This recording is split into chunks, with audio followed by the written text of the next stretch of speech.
स्वागत है आपका। आप देख रहे हैं कहानी कुर्सी की में एक बार फिर बात उत्तर प्रदेश की करेंगे, जहां रेलवे ट्रैक पर एक और साजिश का खुलासा हुआ है। पहले बलिया और फिर महोबा जिले में रेलवे ट्रैक पर पत्थर मिले हैं। बलिया लखनऊ एक्सप्रेस ट्रेन पर रखे पत्थर से टकरा गई थी, लेकिन महोबा में ट्रेन के इंजन की नजर पटरी पर रखे पत्थर पर पड़ गई और उसने इमरजेंसी ब्रेक लगाकर ट्रेन को रोक दिया। पुलिस ने महोबा में एक नाबालिग आरोपी को हिरासत में भी लिया है, उससे पूछताछ जारी है। वहीं बलिया मामले में अभी तक कोई गिरफ्तारी नहीं हुई है, लेकिन उत्तर प्रदेश में एक के बाद एक ऐसी घटनाएं सामने आ रही हैं, जिसमें इस तरफ जरूर छानबीन की जा रही है कि क्या उत्तर प्रदेश में जो रेल है वो किसी के निशाने पर है, क्या साजिशन रेल हादसे उत्तर प्रदेश में करवाए जा रहे हैं।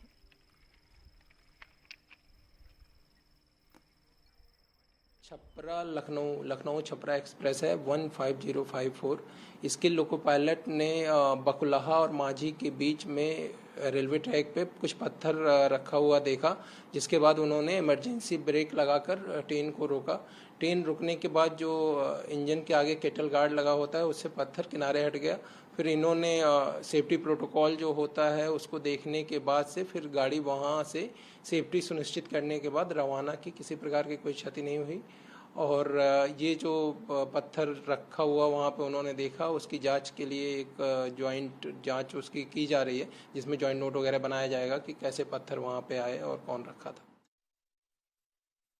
महोबा रेल ट्रैक पर किसी अज्ञात व्यक्ति द्वारा पत्थर रखे जाने की सूचना पर तत्काल मौके पे स्थानीय कवरई की पुलिस तथा आरपीएफ पहुंची।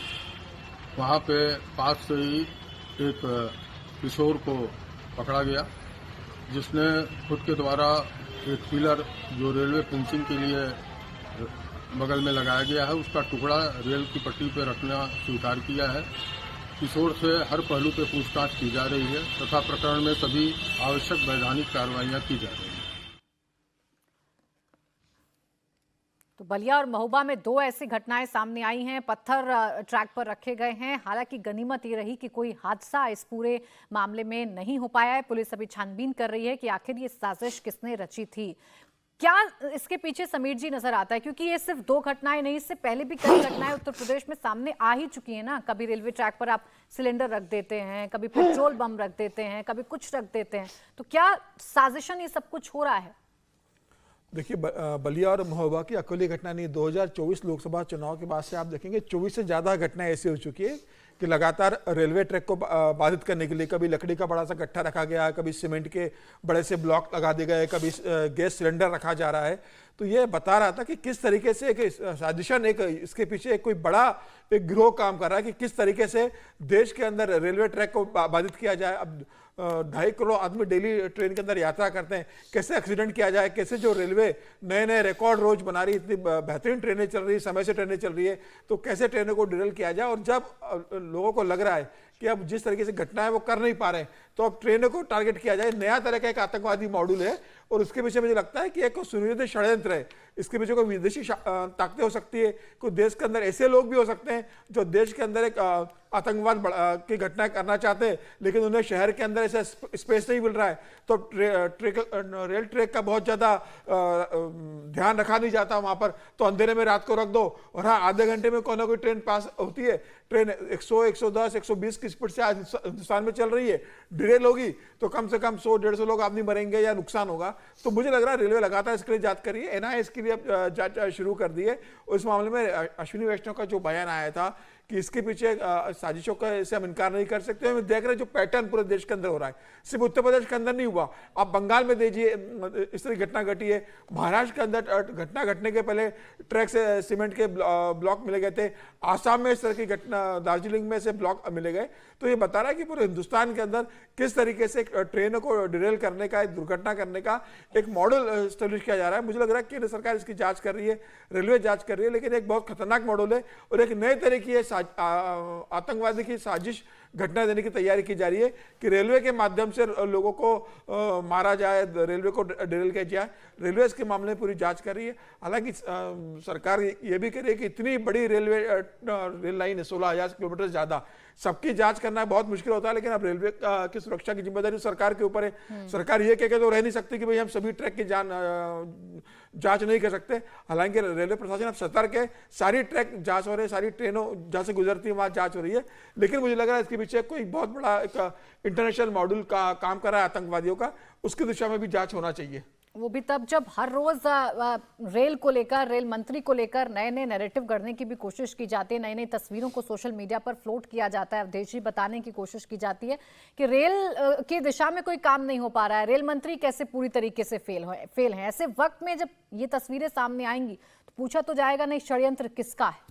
नहीं, दोनों दो विषय हैं। अगर कोई पॉलिटिकल आरोप लगता है तो वो पॉलिटिकली आरोप विपक्ष लगाता है, उसका उत्तर दिया जाता है। क्योंकि अगर आंकड़े देखेंगे तो आज़ादी के बाद नरेंद्र मोदी सरकार ने रेलवे की सुरक्षा पर सबसे ज़्यादा खर्च किए हैं, काम किए हैं, रेलवे के विस्तार के लिए काम किए हैं, रेलवे में भारत के रेल को विश्व स्तरीय बनाने के लिए विश्व से भी कुछ श्रेष्ठ रेल भारत में दिए हैं और उसका लाभ मिल रहा है। ये अलग बात है कि थोड़ा भारत की दृष्टि से जो निम्न मध्यम वर्ग है उसके नीचे, उसकी दृष्टि से जरा रेलवे को केवल किराया पर जरूर विचार करना चाहिए, वो एक चिंता का विषय। लेकिन ये जो विषय है, ये मतलब भारत की धड़कन को रोकने का ये कहां से ये विचार आया है?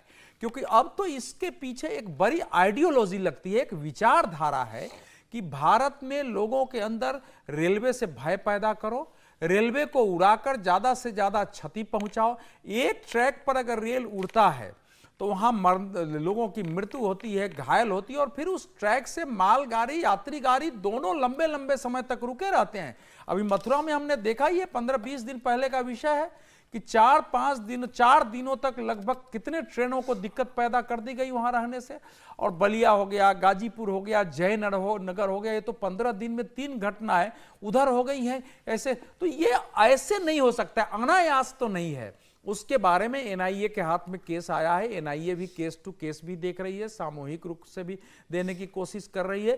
कुछ संगठनों के लोग अरेस्ट हुए हैं, कुछ जो भारत विरोधी बाहर आतंकवादी हैं, जो आईएसआईए के इस खुरासान क्षेत्र का जो कैप्टन जो प्रमुख है, उसके बयानों की छानबीन हो रही है कि उसने कहा था करेंगे। एक पाकिस्तान के आतंकवादी ने कहा था कि हमारा निशाना अब रेलवे है, उसको किया जा रहा है। और मैं इस बात के दर्शकों को फिर याद दिलाऊंगा कि जब आतंकवादी बड़े संगठनों के विरुद्ध खूब हमले हुए, अमेरिका, यूरोप ने, चाहे आईएसआईएस हो, उसके पहले अलकायदा, तो आईएसआईएस ने 2015 में बाजाबता एक बयान दिया था जी।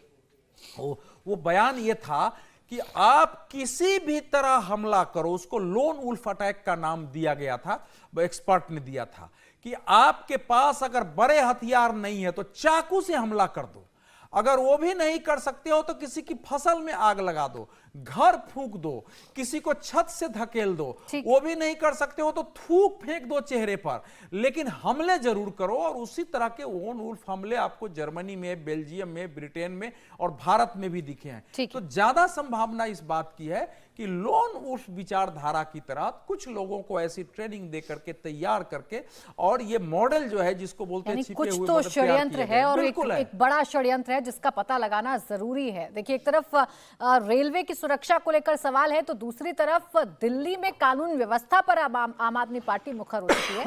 दिल्ली के नागलोई में आज सुबह करीब 3 बजे संदीप नाम के कांस्टेबल को कार सवारों ने कुचल दिया। इसका सीसीटीवी भी सामने आया है।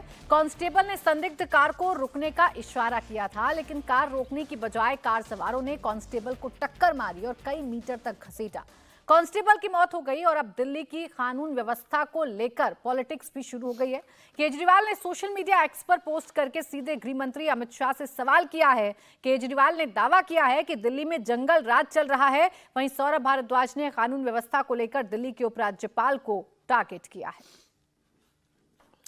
तो देखिए, दिल्ली में कानून व्यवस्था को लेकर अब सियासी संग्राम है। हालांकि घटना बहुत दुखद है जो सामने आई है, और इस घटना के बाद कई सवाल हैं जो खड़े होते हैं। लेकिन आम आदमी पार्टी अब हर्षवर्धन जी एक मौका भी तलाश रही है, और ये सवाल उठना खैर लाजमी भी है कि आखिर ये दिल्ली में हो क्या रहा है। इतनी हिम्मत कैसे बढ़ गई कि एक पुलिस वाला रोकने की कोशिश कर रहा है, तो आप उसे टक्कर भी मार रहे हैं, घसीट भी रहे हैं, जिसमें जान जा रही है कांस्टेबल की। नहीं, देखिए, कानून व्यवस्था को लेकर जो भी है, वो तो एक बहुत बड़ा सवाल है। और ये सवाल उठना खैर लाजमी भी है कि आखिर ये दिल्ली में हो क्या रहा है। इतनी हिम्मत कैसे बढ़ गई कि एक पुलिस वाला रोकने की कोशिश कर रहा है, तो आप उसे टक्कर भी मार रहे हैं, जिसमें जान जा रही है कांस्टेबल की। देखिए, आम आदमी पार्टी को तो राजनीति करनी है और राजनीतिक दल हैं तो और क्या करेंगे। अभी चुनाव भी नज़दीक है। अरविंद जी तो वैसे भी इस वक्त जिसको कहते हैं ना खार खाए बैठे हुए हैं, तो कुछ भी दिखेगा तो वो कहेंगे। लेकिन दिल्ली का ये मसला, एक कांस्टेबल की मौत हो जाती है, ये मसला पहली बार नहीं हुआ है। जाने कितनी बार ऐसे मसले आए और दिल्ली में रहने वाले लोगों के ऊपर भी कई बार सवाल खड़े होते हैं।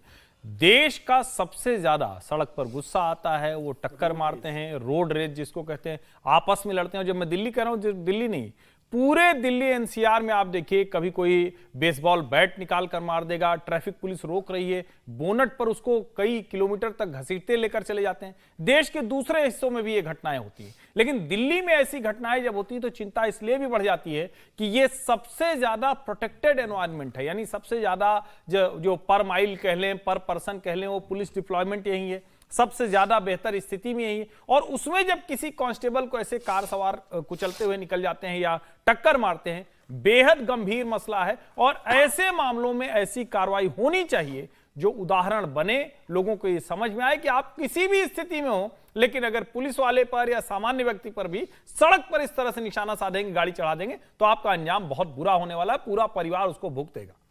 लेकिन इसमें ऐसी घटनाओं में कार्रवाई होती क्या है, इसका भी ठीक से विजय जी पता नहीं चल पाता है ना। ऐसे में तो आपको नजीर पेश करनी है, उदाहरण पेश करना है। ऐसी घटनाएं पहली बार नहीं है, लेकिन उसके बावजूद खौफ लोगों में नहीं है, कानून का पैदा नहीं हो पा रहा है।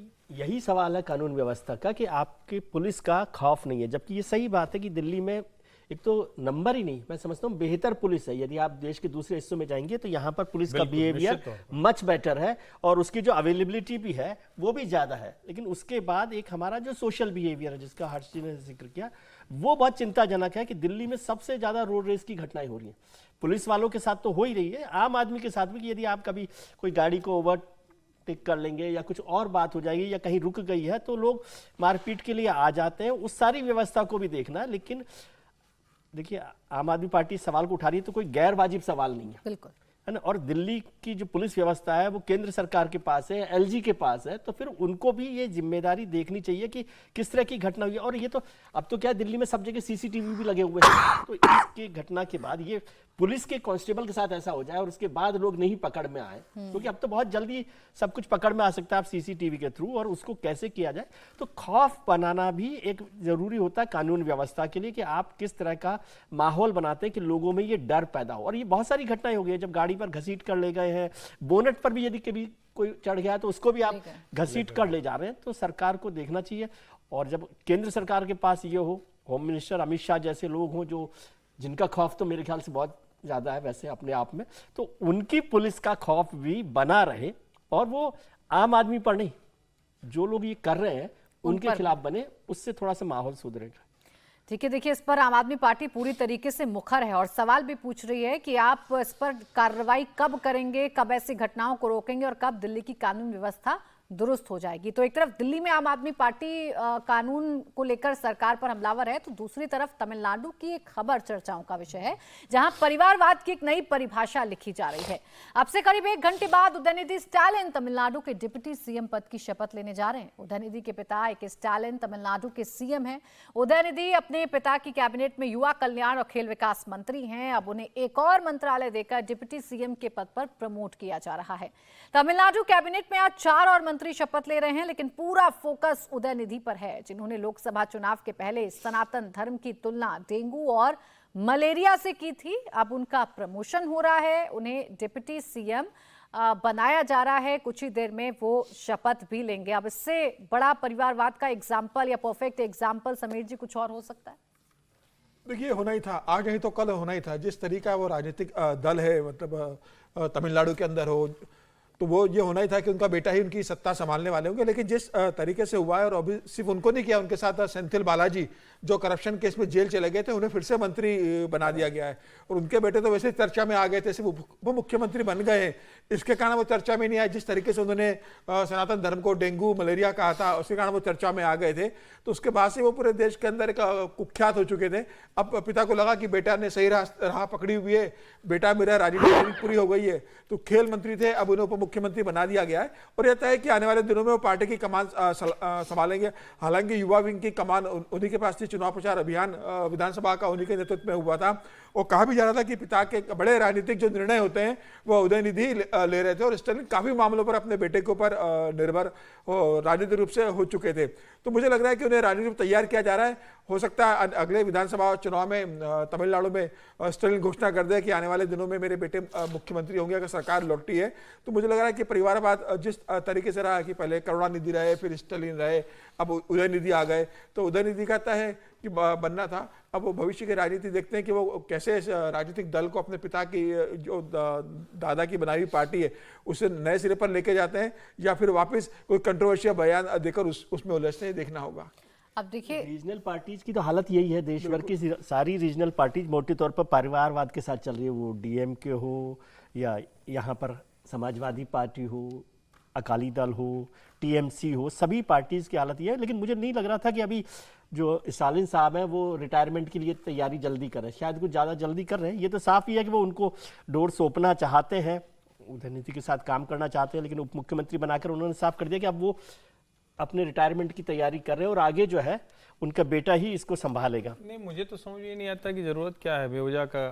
कैबिनेट भी घर से ही बना देना चाहिए, परिवार में लोग इतने होते ही, परिवार भी बड़ा है, कैबिनेट भी बना दें। नहीं, वो कैबिनेट भारतीय राजनीति में परिवारवाद ये सच्चाई है, लेकिन इस तरह का भौंडा प्रदर्शन, एक मंत्री जिसके ऊपर गंभीर आरोप रहते हैं उसको भी मंत्रिमंडल में ले लिया, अपने बेटे को उप मुख्यमंत्री बना दिया। ये मतलब इसमें कौन सा लोगों का भला हो रहा है, जिसको द्रविडियन मॉडल कहते हैं, या क्या ये यही द्रविडियन मॉडल है? इसी को लेकर वो तमिलनाडु को लेकर आगे बढ़ना चाहते हैं। और देश के किसी भी हिस्से में बहुत से लोगों ने परिवारवाद किया है, राजनीति में एक साथ लोग आते हैं, लेकिन इस तरह से पिता पुत्र मुख्यमंत्री बने और मंत्री बन जाए एक ही सरकार में, ये तो कोई भी बचाता है। घर में आपके पास पूरी ताकत है, आपको कुछ और पार्टी में पट देना है, मंत्री वो पहले से ही है, और क्या करना है? पूरे शर्मसार करना। बादल साहब ने 4 साल के अंदर 2021 में पहली बार विधायक बने उदयनिधि, 2021 में विधायक बनते पहली बार, बादल साहब ने 2024 के अंदर मुख्यमंत्री बन जाते रहे तो उन्होंने उनको सुखबीर को बनाया। ये तो जन्मजात होते हैं ना, जैसे पुराना किंगशिप, लेकिन मुझे लगता है जरूरत क्या, वो उप मुख्यमंत्री गॉड नहीं, गिफ्टेड वो मुख्यमंत्री वो पैदा लेते हैं। देखिए वो सब पैदा ही लेते हैं, गॉड गिफ्टेड होते हैं, उनको यही मिलना चाहिए। और हम लोग भूल रहे हैं कि इनको तो छोड़िए, जब फारूक अब्दुल्ला साहब ने, उमर अब्दुल्ला का एक प्रकार से राज्याभिषेक हमारे यहाँ होता है, लेकिन जिस शानो शौकत से सबको आमंत्रित करके और अपनी गद्दी स्थानांतरित की थी, लग रहा था कि कोई राजनीतिक पार्टी नहीं हो, कोई दरबार लगा करके और सारा कुछ हुआ था, वैसा तो हमने देखा भी नहीं है अभी। लेकिन उसमें एक बात जोड़ दूं मैं कि वो हुआ, बहुत बड़ा हुआ था, और उसके बाद वो पार्टी हार गई थी नेशनल कॉन्फ्रेंस। तो फारूक अब्दुल्ला साहब ने कहा था कि मेरी गलती हो गई कि मैंने नहीं इधर आके बोले हैं, अब तो इधर बोला है, ये बात उन्होंने इधर बोला है। पिता पुत्र वाला ये होता है, ठीक है वो दे रहे हैं, अभी वो कुर्सी नहीं छोड़ेंगे, और कहीं उप मुख्यमंत्री कुर्सी बैठने के बाद इच्छा जाग गई कि नहीं अब मुख्यमंत्री वाली क्यों नहीं। भाई अखिलेश यादव को यही तो था, मुलायम सिंह यादव ने बयान दिया था कि मैं तो देश का पहला व्यक्ति हूं, ऐसा नेता हूं जिसने अपने बेटे को मुख्यमंत्री की कुर्सी सौंप दी, वरना तो कहां कोई सौंपता है। देश में इतने परिवार हैं, भूपिंदर सिंह हुड्डा अभी भी कह रहे हैं, हरियाणा में चुनाव तो हो रहा है, कह रहे हैं कि अभी मैं जिंदा हूं, अभी क्यों, अभी दूसरे को और को मैं दूंगा नहीं, तो अपने बेटे को ही वो कुर्सी देने को तैयार नहीं, तो शैलजा जी को कहां से देंगे। तो कुल मिला के ये तो अलग एक किस्सा है, लेकिन मूल बात यह है कि क्या राजनीति में इस तरह का भौंडा अश्लील प्रदर्शन परिवारवाद का होना चाहिए, ये ज्यादा शर्मसार करता है। दोनों राजनीति करें, इससे कोई बुराई नहीं, और 4-5 लोग परिवार से राजनीति करें, वरना फिर पूरी कैबिनेट घर से बना दें।